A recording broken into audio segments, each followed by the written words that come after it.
আসসালামু আলাইকুম রহমতুল্লাহ। কেমন আছেন সবাই? আমি বর্তমান কাতারে, আর এখানে প্রচুর ঠান্ডা। এখন জানুয়ারি, আজকে মনে হয় 17 তারিখ। প্রচুর ঠান্ডা আর কি। সকালে উঠে আমি যে বেরোবো সেটাই তো মুশকিল হয়ে যাচ্ছে। মনে করেন যে নাক মুখ তো পুরো দাঁতে পর্যন্ত ব্যথা শুরু হয়ে গেছে আজকে, এত ঠান্ডা। ঠান্ডা মানে আমার ভাষায় ঠান্ডা বলে, বাংলায় যদিও শীতকাল, অনেক শীত। সবাই সবার গ্রাম্য ভাষা বলতে অভ্যস্ত।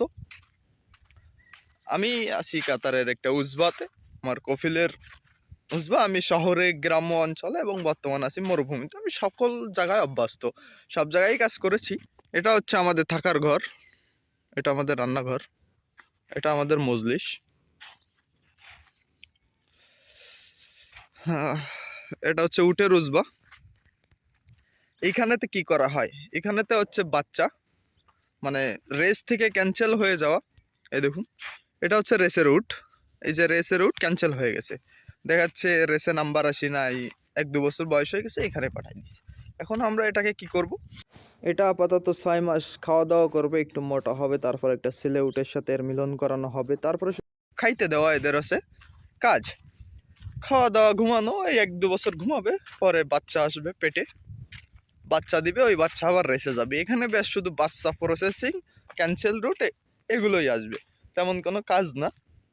আমি এখন আসছি বেশ এদের খাবার দিয়ে চলে যাব। আমরা দুজন লোক সকালবেলায় উঠে, ভাই রুটি বেলে দিছে, আমি গরম করছি, ঠিক আছে। সকালবেলায় উঠে এখানে আমি রুটি গরম করি, আমরা নাস্তা টাস্তা করছি, তারপরেই কাজে বের হই। সকালবেলায় খাওয়া দাওয়া, এদেরও তো খাইতে দেওয়া উচিত। দেখুন কত সুন্দর উট,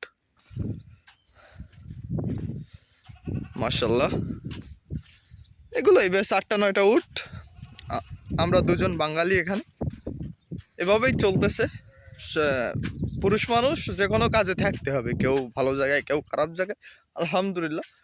অন্য অন্য দেশে যেমন ঘোড়ার পিঠে, গরুর পিঠে চলতো, গরুর গাড়ি ছিল, ঘোড়ার গাড়ি ছিল, এরকম আরব বা এই আমিরত, কাতার, এইসব দেশের মানুষেরা যখন আগে পুরাতন আমলে, যে আদি যুগের মানুষগুলো বলা হয়, তারা কিন্তু চলতো এই উটের পিঠে।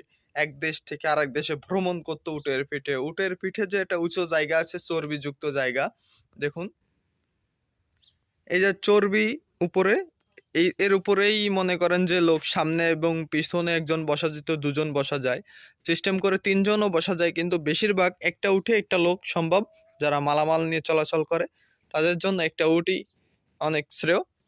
মুখে দুপাশে দড়ি বেঁধে যে পেছনে বসা যায়, পেছনে বসে এক দেশ থেকে অন্য দেশে যাওয়ার জন্য এই উট ব্যবহার করতো।